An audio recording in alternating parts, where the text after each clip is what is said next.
Welcome one and all. I'm KC. And I'm DC. And we are two goddamn gentlemen bringing to you this and every week a celebration of all things bearded ladies and bedroom corner sitting. Head over to twogoddamngentlemen.com where you can find links to our Twitter, voicemail, YouTube, and Patreon, which gains you access into our live Discord during the show, and our bonus episodes, our first of which is already up, featuring our first ever nominees for Lady of the Night, Ellen DeGeneres, and a woman from Colorado who drinks her own urine. I'm not sure who was worse, but that was last night for us. DC, if you would please take us back 1 week and read the minutes to last week's meeting. Well, it was a close race between Jonathan Jessica Yaniv and Jerry Falwell. But in the end, in the Hall of Gentlemen, as we've come to call it, Casey, if you could pull up there you go. Said hall. There you go. Jerry Falwell Jr. -10. Not a gentleman, but more so a gentleman than Jonathan Jessica Yaniv at a -13. Maddox, let's go up to the top. King Henry overtook Russell Greer in the last week as more people have listened. More votes came in. Henry went up 2. And Russell Greer, I think they realized, oh shit, what have we done? Voting this guy, the ultimate gentleman, he needs to come down now. Has lost, I think, like 10 spots on the list. Still above Jeff Wilpon, who is now hovering at a 0, down from 5, I think. And Maddox came up 4, from -35 to -31. Still the ultimate miscreant, and we'll get back to him later. We may have an update on Mr. Maddox. Yeah, I think we certainly do, coming up here at some point. DC, I am very excited. If you want to just give a quick recap, even a sell for the Patreon bonus episode that we just did. So it was, as we called it, that time of the month last night. It was one of the funniest episodes I've ever recorded in this podcast or any other podcast that I might have done earlier. I was in tears for probably the last 5 to 10 minutes of the podcast. It was that ridiculous. And I think we've cemented just how pitiful the fairer sex can be, because we're not, by any means to the bottom of the barrel with ladies. In fact, doing it just once a month, we're kind of going easy on them and only picking 2 of them out at a time. We can't really deal with that much more of them. But that episode is available on patreon.com/2goddamngentlemen. It is only for those who are gentlemen or goddamn gentlemen. And without further ado, let's give a gentlemanly tip of the cap, if we could, to gentlemen Jeff 4, Deb and Starkey, and to our goddamn gentlemen, a gentlemanly tip of the cap, Scooch Splat, patroness of Latter-day Saints, one of my favorite names. That's so funny. Mike B, and introducing, we were a little late to the party because they were in last week, but Kay Lynch and Darth Drock, otherwise known as Finn's Fan, otherwise known as the Bearded Lady, otherwise... I'm just kidding. Not the one from last week's show, a different one. Not the one from last week's show. In fact, it was he had kind of a U situation going on where he could grow maybe like maybe 4 hairs here, five over here. What was it dubbed? The reverse Hitler? Because I only have bald down the middle. So yes, just a strip of bald. Everywhere else is just slightly less bald. But thank you to all of those who are gentlemen and goddamn gentlemen. We couldn't do this without you, but we would try anyway. So thank you for being with us. And Casey, without further ado, let's get back into gentlemen. I mean, I put my tie back on. We're looking nice. This is a respectful show again. Last night, kind of slumming it. But if you would for us, please, who is your last gentleman of the week in the month of September? So, my gentleman this week, DC, my nomination, is a go-getter. He's an innovative thinker. And if you took Bill Hader and melted him down and then recast him as John Oliver, he would be my nomination, which is Martin Shkreli. Now, Martin has made the news in the last few years, in my opinion, for all the wrong reasons, and we're going to go through why. This man is a true gentleman, DC. Now, one thing a gentleman always does is overcome obstacles, right? Mm-hmm. I'd agree with that. So here's a true underdog story. Martin was born in 1983 in Coney Island to two immigrant parents who were working as janitors at the time. Now, Martin, they're fun. The pictures are fun. Martin dropped out of Hunter College High School before his senior year, but received the credits necessary to get a diploma because he was put in an internship program on Wall Street. You're nailing that. You're nailing that impression. It's perfect.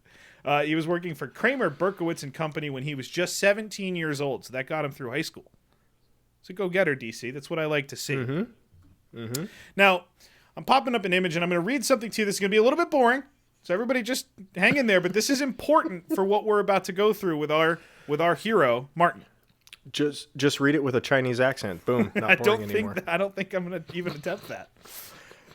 DC, this is the definition of short selling. Now, what do you know about stocks? Do you know what short selling is?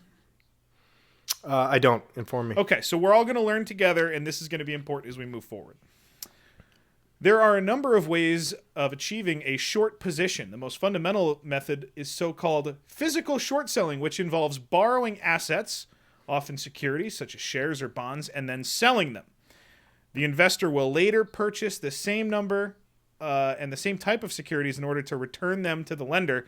If the price has fallen between the time of the initial sale and the time the equivalent securities are repurchased, the investor will have made a profit. Conversely, if the price has risen, the investor will bear a loss. Gotcha. Now, Okay. that is extremely important as we move forward. Short selling. Basically, it's like day trading, the art of day trading. So short selling can be profitable, but it can also get you into trouble. But a gentleman always perseveres. So let's move forward.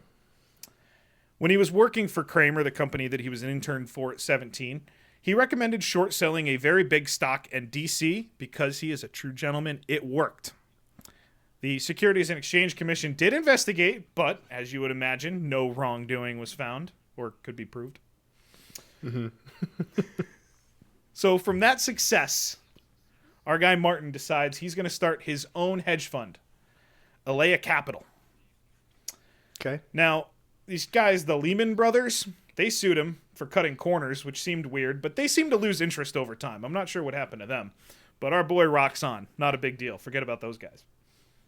Okay. In September 2009, he's so successful with the first thing he started, he's going to start another one. He's still late 20s, early 30s here. MSMB Capital Management. And now shit's about to get interesting, DC, because in February, he decides he's going to sell short 32 million shares of stock, about $2.50 per, after its price plunged from $9 down to like $1. Now, remember Nice. what we learned about short selling. Yeah. There's risks. Now, the stock rebounded after that, and MSMB couldn't cover the position, even though it had told Merrill Lynch, who sounds important, that it could. Merrill Lynch lost $7 million, and our guy Martin, his company was destroyed. But he's not going to quit. A gentleman never gives up. Here's a quote from the publication The Street. The social media activity at Retrofin, which was his next venture after the last company that he started, he's very good at talking to people and getting investment. Sure. Gentleman's always convincing. Yes. The social media activity at his new company has been placed on lockdown following questionable tweets penned by CEO Martin Shkreli and the discovery that employees were using alias Twitter accounts, two of which affected the persona of gangster rappers to promote Retrofin and pitch short sale recommendations of other stocks to followers. I see nothing wrong with that. So DC, let's check out some real tweets from real people. I love it. Here's a tweet from Martin. This is a real tweet from a real person. Lots of bio babes here in San Diego. Stop by the Retrofin booth. Solid start. Nope. Solid start. No problems there. Now, you tell me, DC, is this a real tweet? From Thug Biotech Analyst. Money sign RTRX. Damn, bruh. If Cohen is buying, then your boy is buying too. Nah, I mean. That's real. That's real. That's a real thing. That's real talk. Thug Biotech Analyst has another one. Go ahead. Money sign TXMD. $6 billion market cap using fully diluted shares with that PT sounds like a classic thug short. Who's your target demographic? Rich white men? They don't understand any of that. Why would you market it this way? I don't know. I don't know what they're going for here. 1 like, 2 comments. What do they got? Here's your 1 next retweet, one. 2 comments. This is from Legit Biotech. Legit Biotech. Money sign RTRX. This bad boy gonna rip higher and them sucker ass foos. F triple OS going to still be crying. And then my personal favorite one comes from Cletus Barutus. Money sign RTRX celebrating something, SUMTHIN, with Dom P. Shit. That's my favorite. Had at Martin Shkreli pegged for fellow moonshine lover. ... Too many dots. Oh, dude, Lord. This is like, it reeks of fake. Like a poser, right? It reeks of someone who doesn't talk like this and doesn't have friends who talk like this. They've just seen, a black movie once or twice, and they're like, yeah, they said shit. I'll bet I could spell that. SHEEIT. Nailed it. Foos. Them foos. So, Jesus Christ. So that was a fun happening from Martin. After his departure from Retrofin, they filed a $65 million lawsuit against him, claiming that he had breached his duty of loyalty and used company money for nefarious reasons. This is Retrofin that sued him? Oh, yeah, his company. The CEO? Yep. Okay. Yep. So, all right. The lawsuit was not going to stop there, though. It also alleged that Shkreli had threatened and harassed a former employee and his family. From CNBC. Drug boss Martin Shkreli, who allegedly gained access to social media accounts belonging to his ex-employee and contacted him and his relatives directly, including his teenage wife and son, his teenage son and wife, as he accused the worker of defrauding Shkreli's then pharma company, Retrofin. Quote, "Your husband had stolen $1.6 million from me, and I will get it back. I will go to any length necessary to get it back. Your pathetic excuse of a husband needs to get a real job and does not need to depend on fraud to succeed. I hope to see you and your 4 children homeless, and will do whatever I can to assure this." Damn. I mean, shit. That's crazy. He stole 1.6 million. We're suing him for 65. Like, oh, all right. Okay, I guess. Now, excessive, Your Honor. DC, a gentleman is a businessman first and always. Do you think Martin was going to give up? No, never. Never going to give up. Never going to give you up. In May 2014, Martin obtained financing and was able to acquire the rights to some other drug, doesn't matter, which was for a rare bladder disease. And he immediately marked up the price of that and another one. The first one up 5 times its original amount, and the rare bladder disease medication up 20-fold from $150 per pill to $30 per pill. Not a big deal, but they do take 10 to 15 pills every day. So it's not ideal. Hey, I don't even blame him. What are you gonna do? It's the insurance company's fault. It's not his fault. Not Martin's It's what fault. they're willing to pay. It's not what he's willing to charge. If there was a pattern of him doing stuff like this, that would be a problem. But there's not. Let's continue.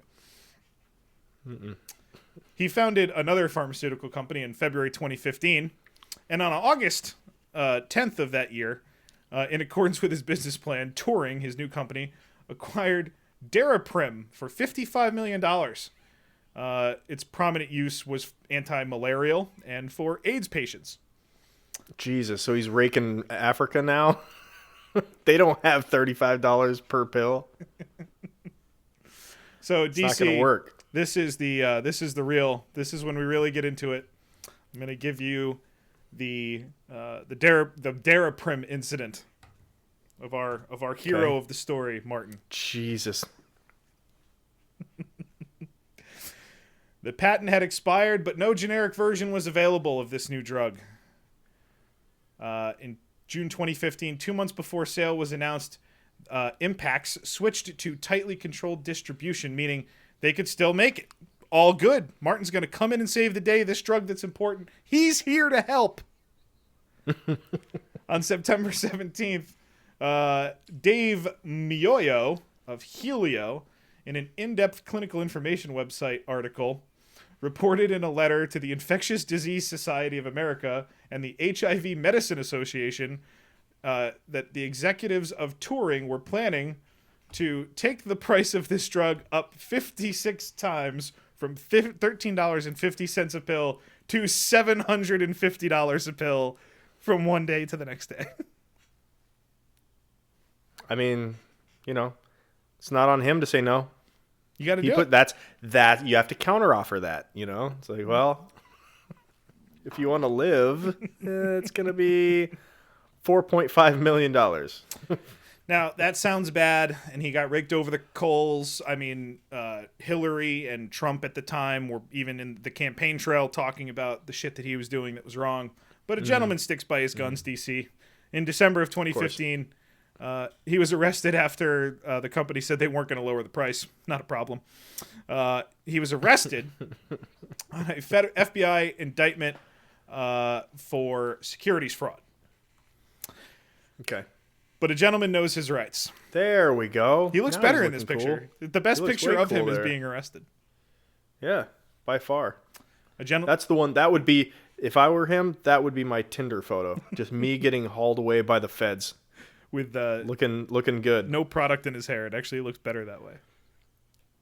Yeah, or too much. Like he just got done listening to AFI. He's like, all right, going to jail now. Now, a gentleman knows his rights. He was subpoenaed to appear in front of the Committee on Oversight and Government Reform at the U.S. House of Representatives. He appealed. That was unsuccessful, so he had to go. But at the advice of his lawyer, he pled the fifth, didn't have to answer any questions. True gentleman. Right. True gentleman. Mark McGuire-esque true gentleman. In early 2016, he retained a criminal defense attorney. He was ready to fight, saying that the jury was never going to be fair, and he had a point, DC. A gentleman knows his arguments. Here were a couple quotes from jurors going into the case. I am aware of the defendant, and I hate him. Yes, he kind of looks what is wrong with his lawyer team not getting them off the jury? Second juror, he kind of looks like a dick. And my favorite, he disrespected the Wu-Tang Clan. How? I don't know. With his tweets? It was probably one of his tweets.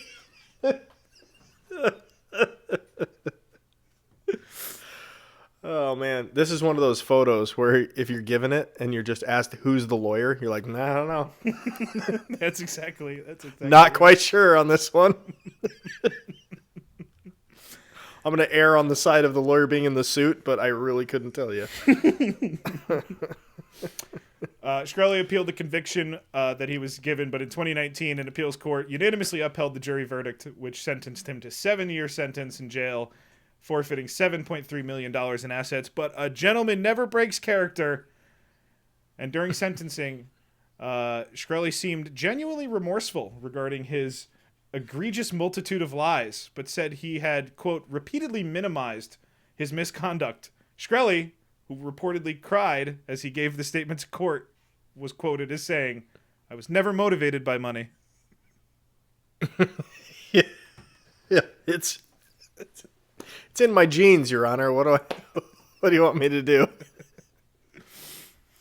So, DC, I formally submit my nomination as a gentleman this week. Martin Shkreli. Fantastic. I love it. Oh, Casey, please tell me you had at least one honorary gentleman that didn't make the mark. I did have an honorary this week. This is just a simple little video that I saw, and this guy is a true hero. He's got his shit together. And honestly, this is a video of a bunch of gentlemen, DC. This is a crowd coming together for the good of everyone. Here we have a drunk man and his shoe on the ground. He's going to try to put that shoe on, and everyone's there to cheer him on, DC.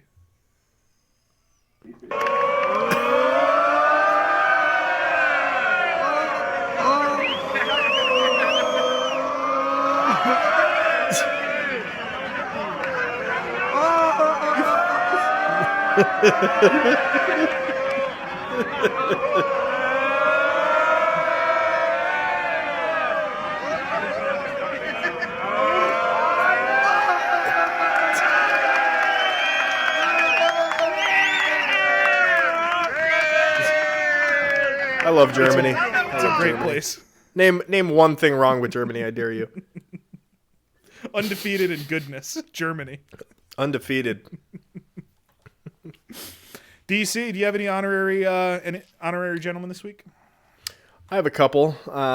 Casey, if you would pull up video clip number 2. Is it somebody going down a hill? It would look like. Yeah, do that one. That one. Got it. Okay. All right, what do we got going on here, DC? This guy is a handicapped man going down a mountain trail in his electric bike, right? In his electric equipment. And he meets up with a male Karen, and hilarity ensues. Here we go. Nice job. Seriously, dude, you're not supposed to have e-bikes on this thing. This is a handicap piece of equipment. And? And what? Show me the rules saying that you're allowed to do this. You're serious? Who are you? Come on, buddy. You're breaking the rules at the park. It's a handicap piece of equipment. I can't walk. You should have led with that. I said, is this your husband? You should have Class act, brother. He did! He rolled up in a handicap wheelchair. He did. He literally led with his dead legs. Like they should have seen those first. I don't understand what the problem is here. You guys are a class act. You know the rules. Class act. You know the rules, buddy. You're not allowed up here.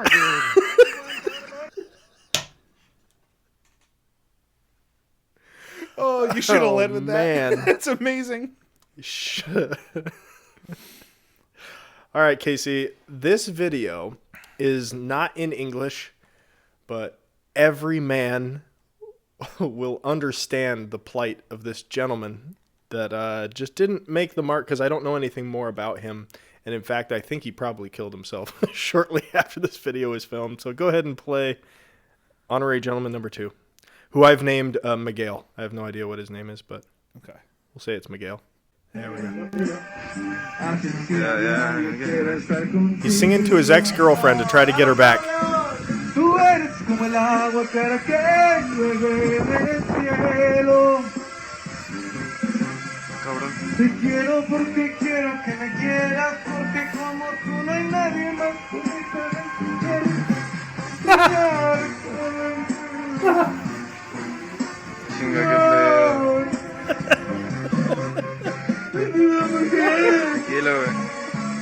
Tranquilo, tranquilo. All right, for everyone listening, DC, can you explain what's happening here? This guy with slicked back hair and terrible chops, I think he's Mexican, is outside this girl's gate. And she's standing in the courtyard, and he's got like one of those old karaoke machines with the little plastic microphone. And he's singing this, presumably Mexican love song to this girl.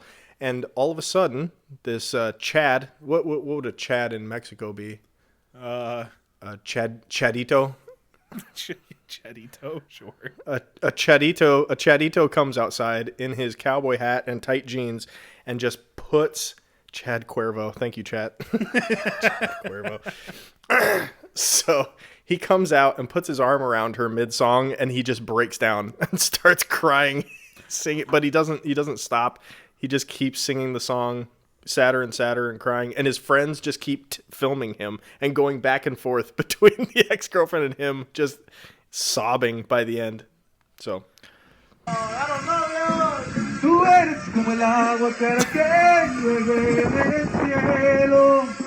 And he's looking at the guy, he's coming out, he's like, who's this guy? What's going on? He chills off in the middle of that one. He's like, oh no.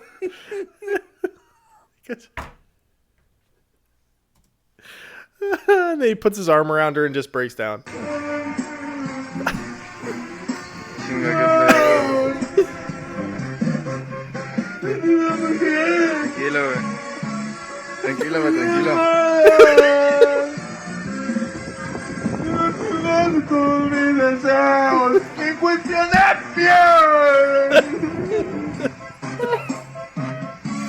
Tranquilo, güey, tranquilo ya. No te merecía, la neta. oh my God.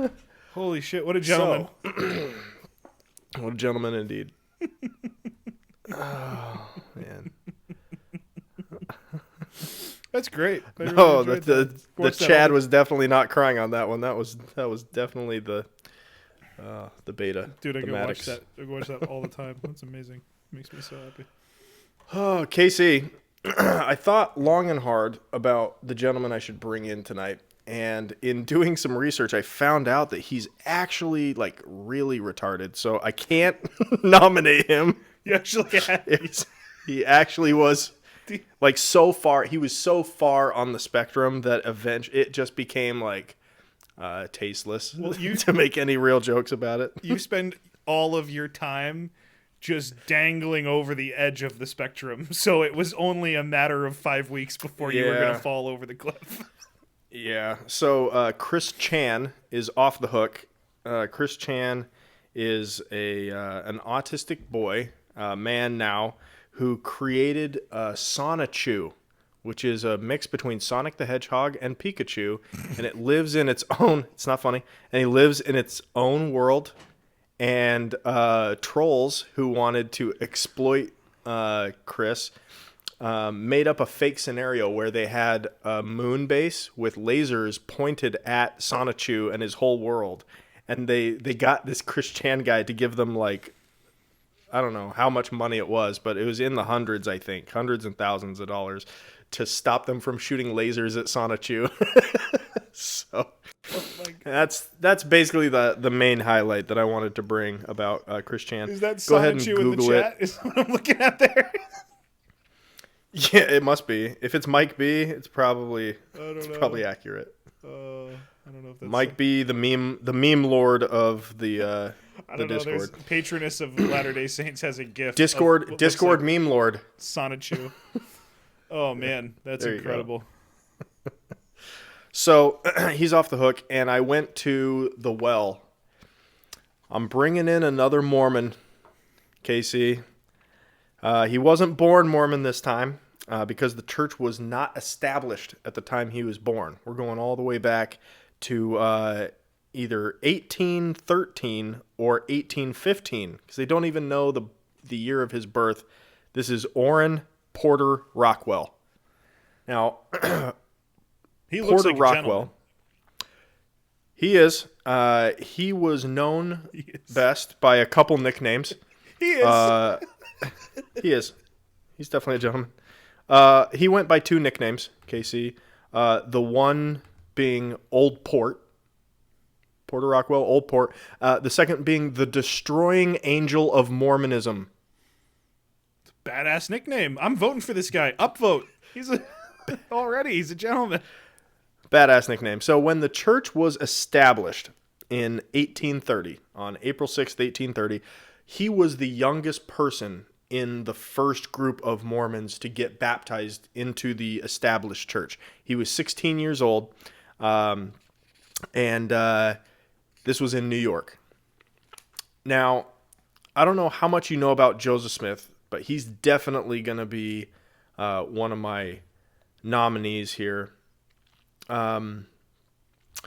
Joseph Smith had a revelation when he was living in New York. Shortly after what Mormons considered to be the restoration of the gospel in 1830, Smith stated that he had received a revelation that the second coming of Christ was near, that the city of Zion would be near the town of Independence, Missouri, in Jackson County, and that his followers were destined to inherit the land. In fact, they made it a scripture, which I'll quote to you now, Doctrine and Covenants, chapter 52, verse 42. And thus, even as I have said, if ye are faithful, ye shall assemble yourselves together to rejoice upon the land of Missouri, which is the land of your inheritance, which is now the land of your enemies. Go take it. So that bodes well. Go get it. So that bodes well. He travels to Missouri with Joseph Smith and the other Mormons, and they set up camp near Independence in Jackson, Missouri. And they're doing active mission work in Canada and England and maybe Australia, but I don't think they were doing Australia yet. I think they were just doing Scotland, Ireland, all the English-speaking areas of England and Canada, and bringing them over to America and shipping them down to Missouri. Just building and building and building. There were thousands and thousands by the point. By the time the Missourians had enough of these Mormons working together, owning the whole economy, right? Because they're just like, I'm going to that guy because he's Mormon. I'm going to go to that cobbler because he's Mormon. You know what I'm saying? I am so tired of these Mormons. Shit. Let's kick them out by burning their houses down and terrorizing them, because all the politicians hate them too, because there's now a swing vote community that, you go one way, happens to be against the governor, he's going to look the other way when mobs come and burn your house down.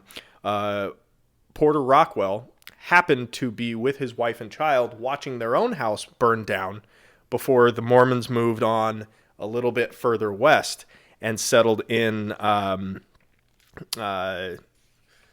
can't remember what county it was, but it doesn't matter. They settled out further west and continued to grow, continued to overtake that economy, and the people had just frankly had enough. Smith's followers, commonly known as the Mormons, began in Jackson County. Okay, they believed that the Native Americans were descendants of Israelites. Right? I don't know if anybody's up on their Mormon doctrine and beliefs, but they believe that a long ass time ago, Israelites sailed over. When you roasted me, we got into it a little bit. Settled America from Israel, and then the bad people turned dark, and they are what they believe are the Native Americans. So while the Mormons were going out west, which Missouri had, that was basically the line back then. Like, Missouri was as far west as you could get. In fact, the Mormons named their headquarters Far West, Missouri. It's a town that's still there. So they would proselytize to the Indians and basically say, hey, good news, check out this book we have. We know where you're from. You're actually Jews. Congratulations, And so the people didn't like that. They're like, why are you talking to the Indians? Why are you bringing them in? Why are you bringing them into our towns? And the tension just rose and rose and rose and rose until eventually there was a breakdown in 1838.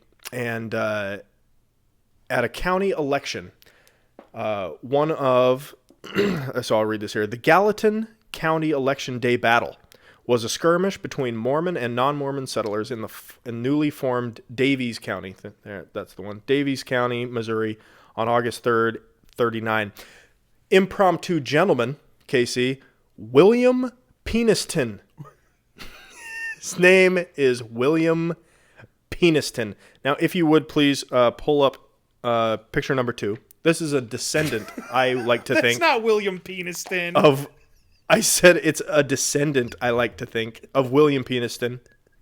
This is Elizabeth Peniston, who died, and that's where I got this picture from. So, respects. Pour one out for Peniston. William Peniston was a candidate for the state legislature. He had made disparaging remarks about the Mormons, calling them horse thieves and robbers, and warned them not to vote in the election. Reminding Daviess County's residents of the growing electoral power from the Mormon community, Peniston made a speech in Gallatin claiming that if the Missourians suffer such men as these Mormons to vote, you will soon lose your suffrage. Around 200 non-Mormons gathered in Gallatin on Election Day to prevent Mormons from voting. Right? So they're not going to let this happen. You guys get out of here. When about 30 Latter-day Saints approached the polling place, a Missourian named, and this is impromptu number 2. I don't have a photo of him or any of his descendants, but Dick Weldon. Sure. Man's Dick Weldon. Declared that in Clay County, the Mormons had not been allowed to vote, saying, quote, no more than Negroes. So, well, more MLM. Mormons would probably Casey. be furious about that, by the way. Yeah. Mormons were furious. Like, what'd you say? Those fighting. That's what started the fight. It wasn't not being able to vote. It was the reason behind it. Nothing to do with it. Yeah. So at the start of the brawl, Mormon John Butler let out a call, oh, yes, you Danites. That's right. The badass Mormons were called Danites. How sick is that? And Porter Rockwell was one of the founding members. Porter Rockwell was the personal bodyguard of Joseph Smith. And after this is crazy to me. After this brawl, there were a series of battles between the Mormon community and the Missouri State Militia, ordered by the governor. Like, they were treasonous fucking terrorists, according to Missouri state government, right?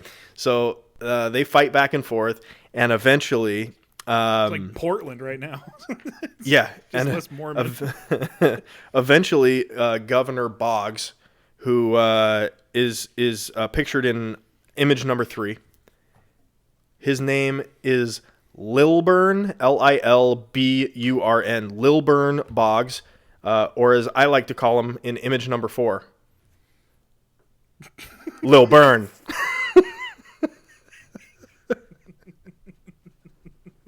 That's Lilburn. Your Photoshop skills are really coming along. Thanks, man. Microsoft Paint. That chain would just hang like that with gravity, of course. He gave an order in 1938 at the end of the Crooked River battle.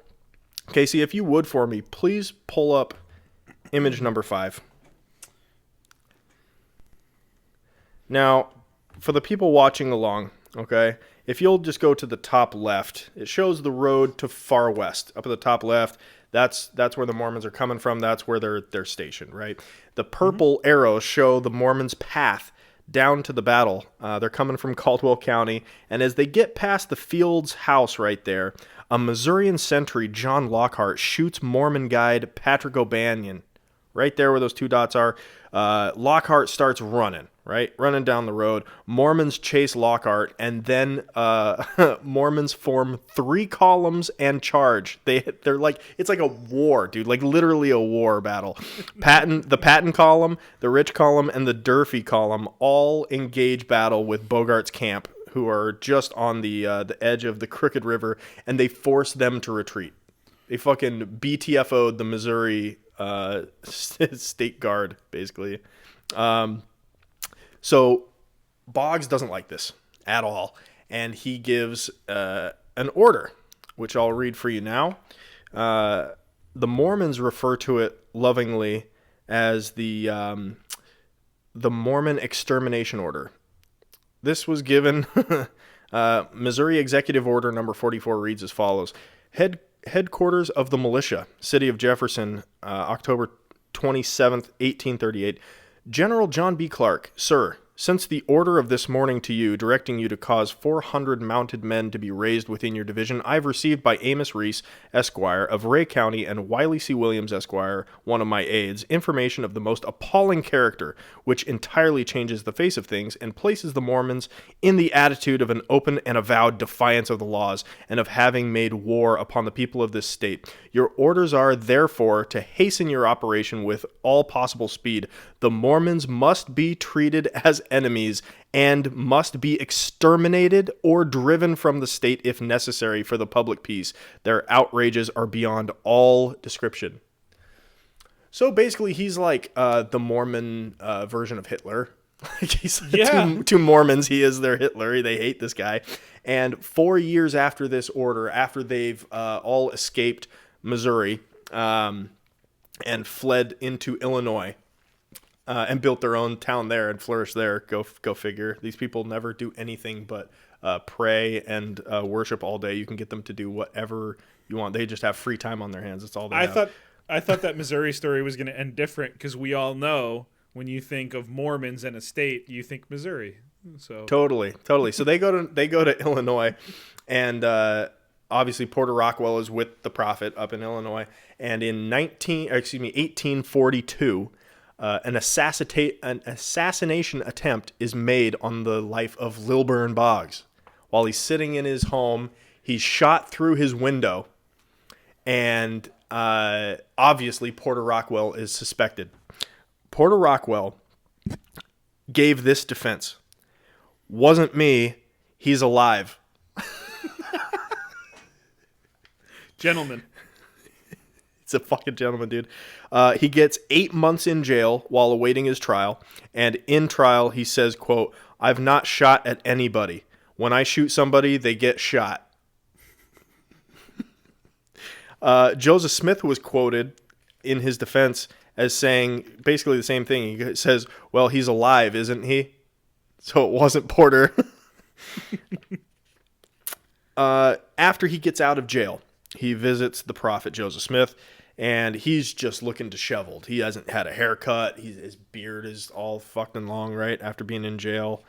He's like skinny and decrepit and all that kind of stuff. And the prophet tells him, don't cut your hair on your head or your beard. You let it grow out just like Samson, and no bullet or sword or knife will pierce you. That was his prophecy. You just keep it growing like Samson. And then as a joke, I think, he gave him the job of being the community barber. How awesome is that troll job? First off, top-notch trolling, and I am never going to live forever. I can't protect myself. So,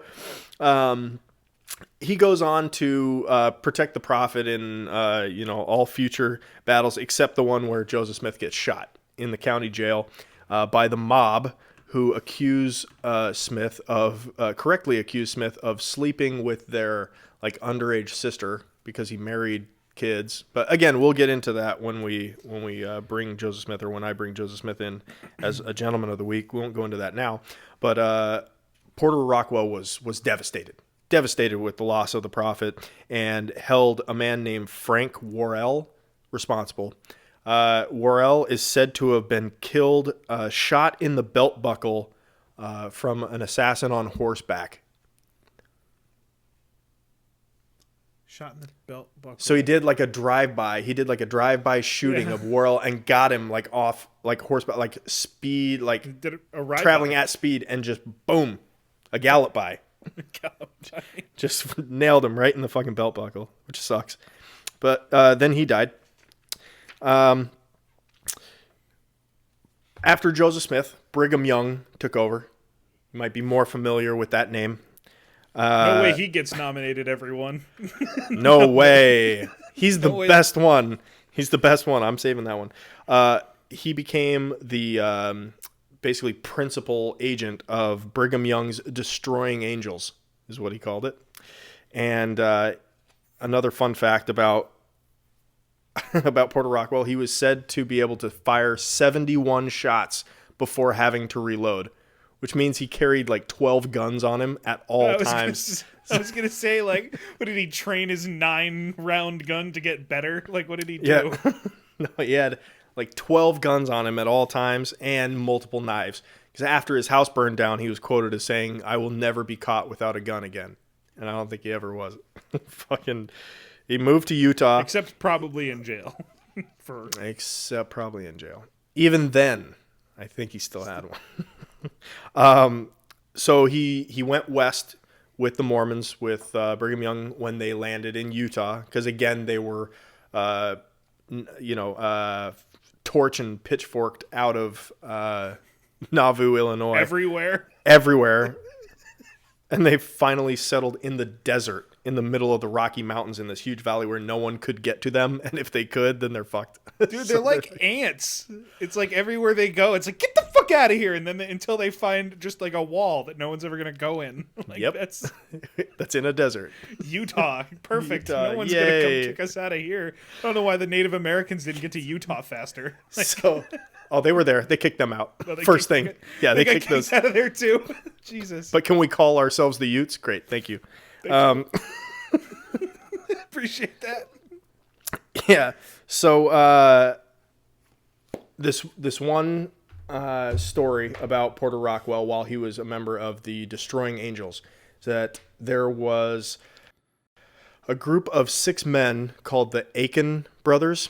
And I think 4 of them were actually brothers, and then 2 of them were just part of their crew or whatever, but they went by the Aiken brothers. And they were allegedly starting a brothel in southern Utah.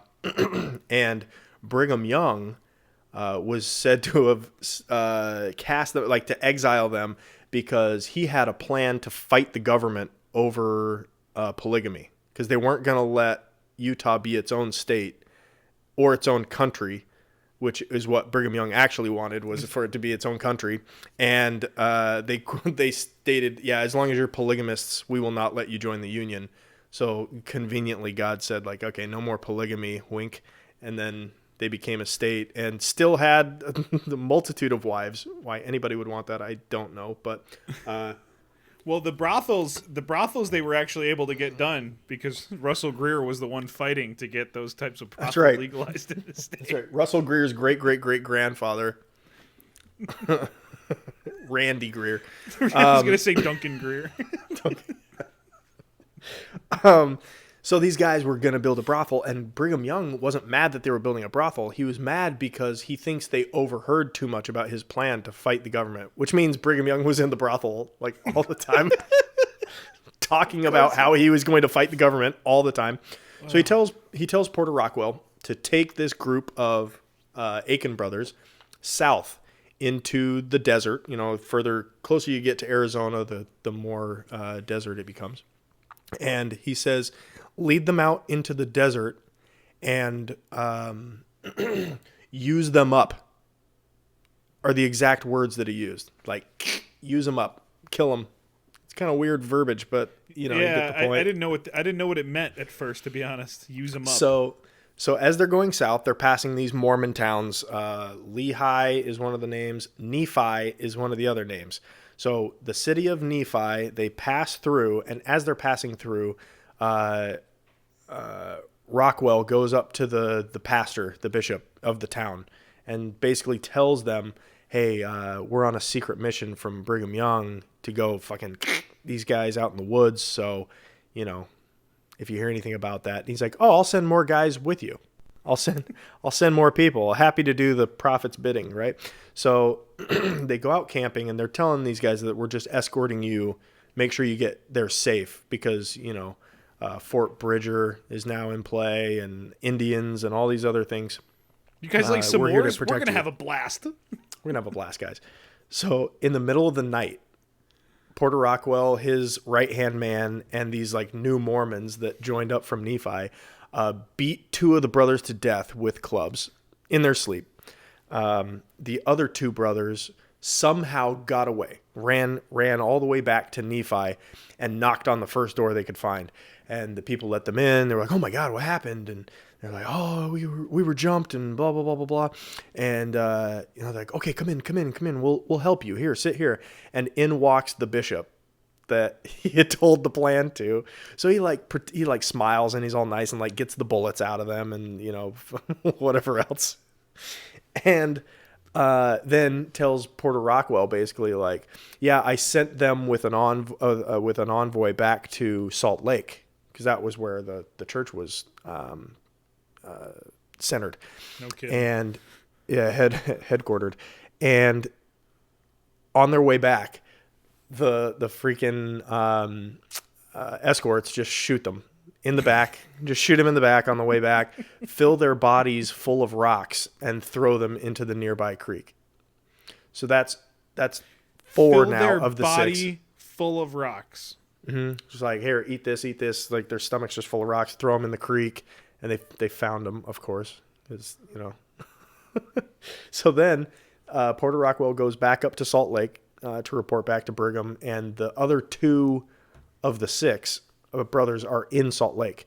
So Brigham Young says, "Okay, yeah, escort these guys down, basically do the same thing as you did with their other guys." And they did. And they just freaking axed them all 6 gone. And those were just the kind of things he did as a destroying angel, otherwise known as the Mormon KGB secret police of Brigham Young. Porter Rockwell died. Let's see. Aww. I'm trying to think of the order I want to do this in. I think I will do it in this order. Let's see here. Oh, no, before I do that, I wanted to say in 1844, Joseph Smith started what's called the Council of 50, and Porter Rockwell was one of the Council of 50. It's also known as the Living Constitution or the Kingdom of God, or its name by revelation, which is the Kingdom of God and his laws with the keys and power thereof and judgment in the hands of his servants, Amen Christ. Dude, Okay. What is with That's easy. the That's Mormons and excuse me. DC's literally dying over there. I've talked myself into death. Hold on. Making me want to clear my own throat now. There we go. Yeah, do it. It's for the good of everybody. What is with Mormons and these outrageous names, like the Church of Jesus Christ of Latter-day Saints? Like, why'd you do that? I don't understand. Why did you do that? So, this kingdom's purpose, which I want to Former read to day you. saints were dicks, so you had to include the latter ones. The purpose of this group, which is hilarious to me, is to symbolize and represent a future Mormon theocratic or theodemocratic kingdom of God on the earth as a legislative body. What theodemocratic? What does that mean? Like only the believers get to vote or only God gets to vote? I think it's a fancy religious term for marketing strategy. I think so too. That's all they're going for. As a legislative body and to assist in Joseph Smith's 1844 campaign for President of the United States. Did that work out? Did he get it? We'll find out when I bring him in as gentleman, I suppose. But no. Spoilers. No spoilers. So Porter Rockwell gets to Utah. He does a whole bunch of crazy secret police things for Brigham Young. And when he died, at his funeral, the future prophet of the church, Joseph F. Smith, who was a nephew of Joseph Smith, said the following about Porter. They say he was a murderer. If he was the friend of Joseph Smith and Brigham Young, and he was faithful. And he was faithful to them and to his covenants, and he has gone to heaven, and apostates can go to hell. It's pretty good. What did I say earlier? A gentleman always sticks by their guns. It's not Always a problem. sticks by their guns, and he is a gentleman as far as I'm concerned. Now, Porter Rockwell left a legacy that you can appreciate more than most because he was quoted. There we go. He was quoted saying, "I never killed anyone that didn't need killing." Does that sound familiar? Yeah, it sounds like a lot of movie characters I've grew up with, and other people I've spent some time with. Yeah, Yeah, that was a line that John Wayne took to one of his movies, quoting Porter Rockwell. And if you have John Wayne quoting you, you're a goddamn gentleman. dude. I mean, just look at this guy. You would not want to fuck with him. He looks like, I mean, it's a picture from his lower chest, abdomen up, but he looks like 6'4", 6'5" at least. Like, he looks fucking huge. He looks like old man what's his fuck from Home Alone. Yeah, a little bit. the next door neighbor that salts his driveway with his a little ashes. There is a little bit of that too. So KC, that's Porter Rockwell's son. He's a gentleman. I like that guy. I think so. Just one more time, just for shits and giggles. Lil Burn. Lil Burn.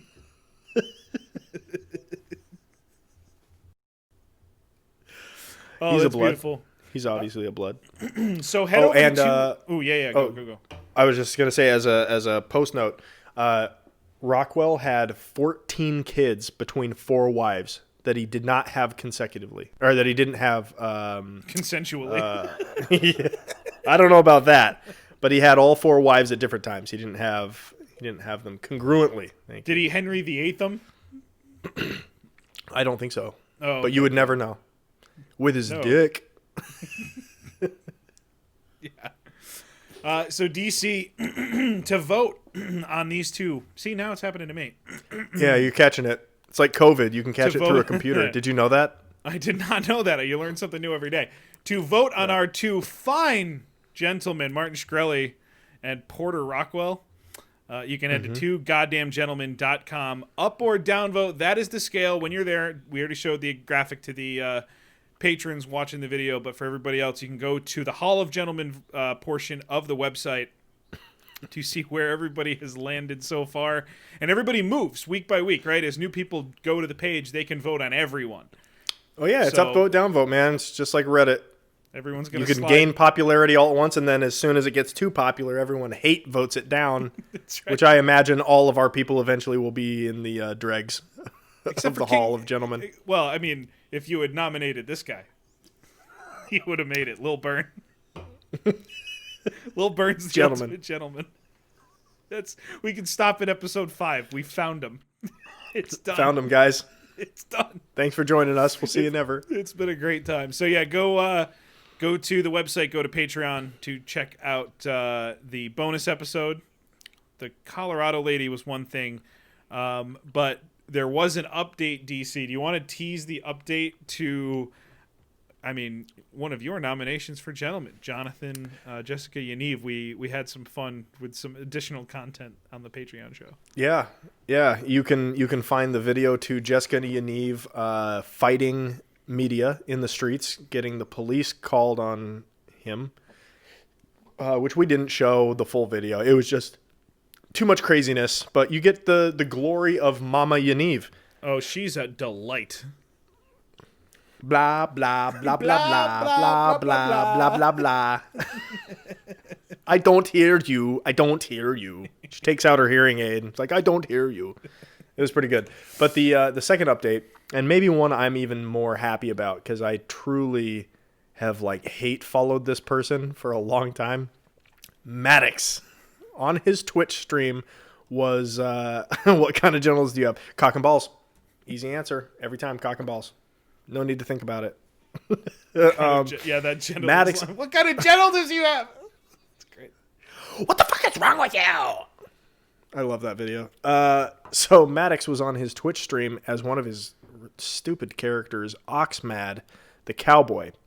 And he'll read any chat, basically, that you put in, because there's not that many of them. It's similar to our chat, but ours is even more lively than his. We could never just sit here and read all the chats, but that's what he does for his Twitch stream. He just, seriously, just stares at it with his freaking cancerous face. And he happened to have this guy in the chat under an alias 4th and 1 Sports, letting him know that his nephew Maddox, because Oxmad the cowboy is Maddox's uncle. This dude is fucking retarded. From the 19th century somehow. And I was like, oh, yeah.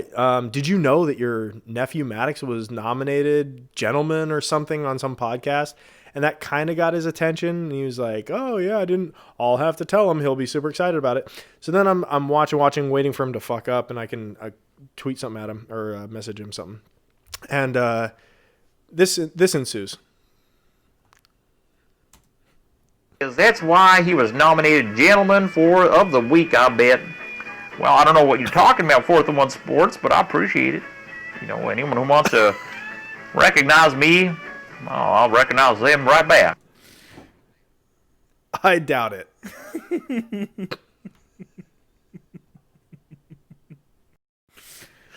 I doubt it. He's a delight. He still hasn't blocked the main show account yet on Twitter, but that's coming because we tweeted about how he was a gentleman, and certainly we did not act that way on the podcast. Oh, DC, I am very excited for next week's nominations, but I believe that's it. I want to close it. I want to close it with this Maddox thing. I just want to. Yeah, please do. Let's do it. Go out with it. All right, everybody. We'll be back next week. That's why he was nominated Gentleman of the Week, I bet. Well, I don't know what you're talking about, 4th and 1 Sports, but I appreciate it. You know, anyone who wants to recognize me, I'll recognize them right back. Meeting adjourned.